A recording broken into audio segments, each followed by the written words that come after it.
Tonight we dine in hell. This is Sparta. That's my King Leonidas impression, and this is supposed to be my red Spartan cape, but it's a pink bath towel. I'm gonna take that off now.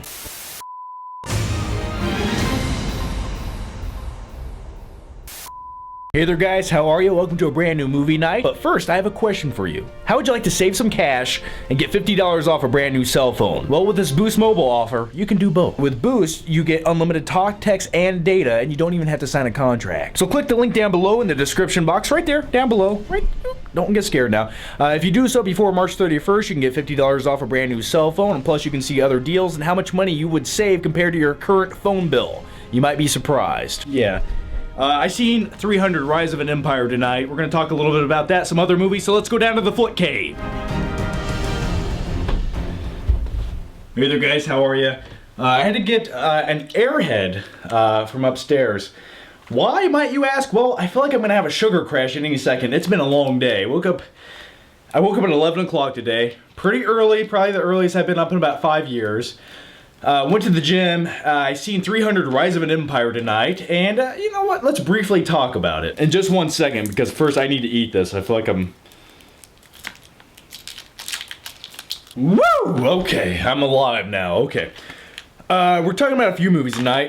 300 Rise of an Empire, like I said, I seen it tonight. I did a full-on movie review for it. That's on my other channel, The Flick Pick, if you want my in-depth thought analytical mindset about the movie. Overall, surprised by how much I didn't hate it. Overall, very brutal, very violent. I thought they could have improved upon the leading man. I felt like they needed a stronger actor. You know what? They actually needed a better script writer to give that leading man something interesting to do, rather than walk around and be that typical generic leading guy. He's like, yeah, I'm good with the sword, but you guys aren't really gonna care about my personality by the end of this movie. Why? I don't really have one. And tonight we're also talking about Mortal Kombat and Ferris Bueller's Day Off. Both movies I watched this week, so let's sit down, let's relax. If you guys want, go grab like a soda pop, a Gatorade, I don't know. I'll meet you at the couch. That's better. I need to stretch out and recline. Autobots, recline out. It's time to watch a movie. Alright, like I told you guys in the last video, by the way, this will be an ongoing video series, Late Night Random Movie Talk. It's just another place where we can sit down, talk about movies, relax, unwind, say whatever we want, and no one can judge us. Society can no longer judge us. Anyway, like I said last time, I'm going to be taking topics and suggestions for these videos. Any random movie topic you have, put it down below in the comments, and I'll pick a few of them every week. So before we jump into these, I first want to mention a few topics. Talk about which one you prefer, Joel Schumacher's Batman movies or the Adam West Batman movie. You know, as much as I like the original Batman movie and the corniness and the campiness of it, I would prefer to watch Batman Forever. But Batman and Robin, on the other hand, I would prefer to stab myself in both my eyes with an ice pick, cover myself in tar, and jump off a bridge, preferably into moving traffic. Ice to meet you. What the fuck was that? Okay, this next question I got, I really like this one. Vigilantes who are a little sick in the head, I like that, yet we still root for them. Like V for Vendetta, Taxi Driver, Batman, Kick-Ass, etc.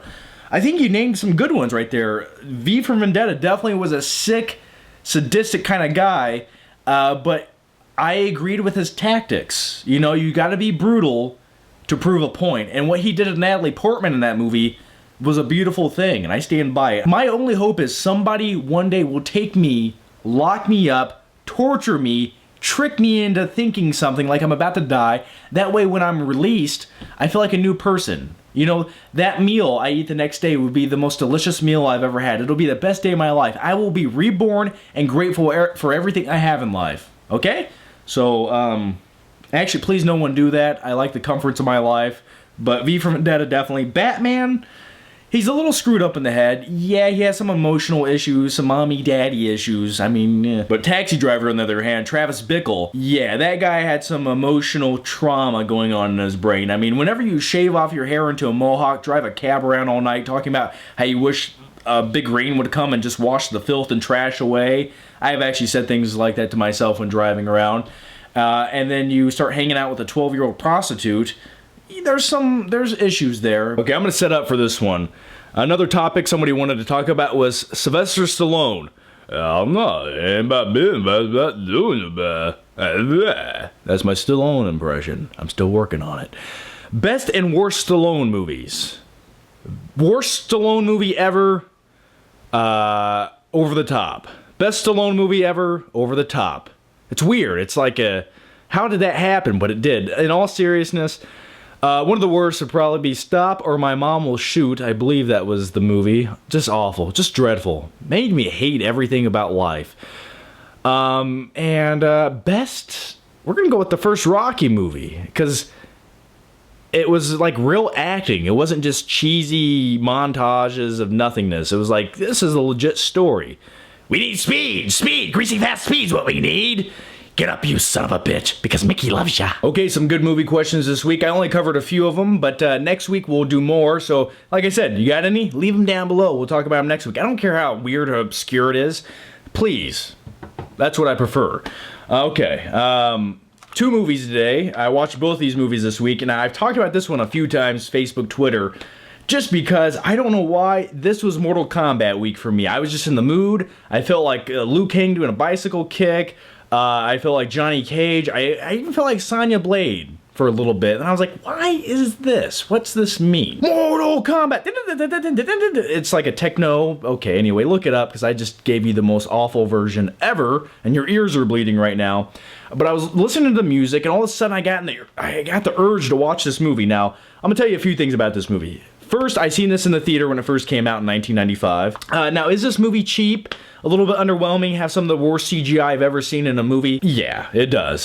You know, the CGI for Reptile in his reptilian form, there's no excuse for that other than laziness. It didn't even look good enough to be like a PlayStation graphic. There was no textures or tones, and this came out after Jurassic Park. Like, they were capable of doing these things. They were just like, yeah, we don't give a shit. Let's just see what happens.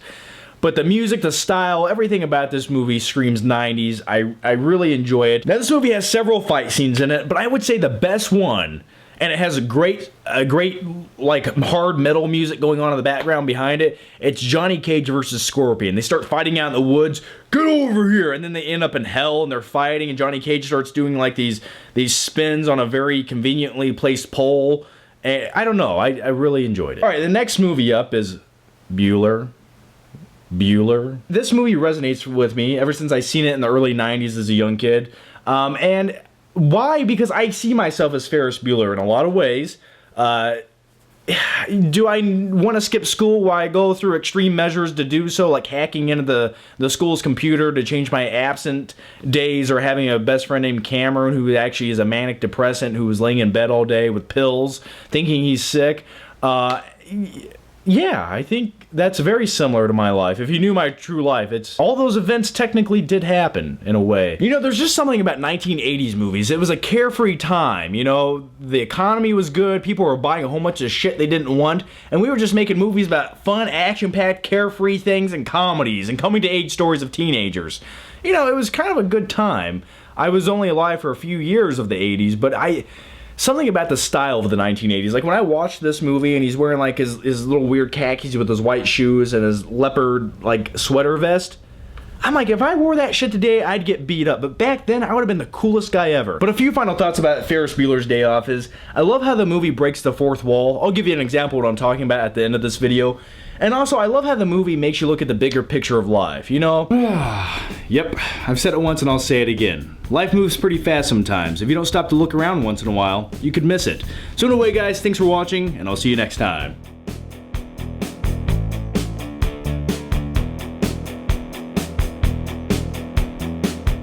I forgot to turn off the fucking camera, plus I gotta take it with me anyway, so...